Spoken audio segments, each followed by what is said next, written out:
Dieudonné n'existe pas depuis 3 ou 4 mois, il existe depuis des années.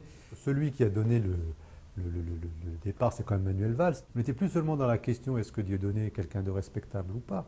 On était presque dans un match finalement sur la place publique entre un ministre de l'Intérieur et donc un artiste, entre guillemets, puisque c'est un artiste, qui tient des propos antisémites et qui en plus finalement se base que sur ça aujourd'hui pour avoir une réelle notoriété.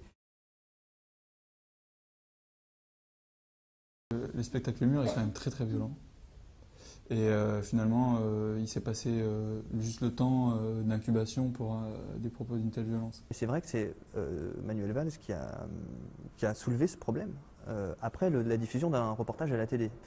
Donc les médias aussi ont joué leur rôle d'investigation et d'enquête dans ce sujet. C'est pas que la construction de Manuel Valls qui aurait dit voilà je prends Dieudonné comme cible, etc. Non, il y a eu un travail d'enquête de France 2.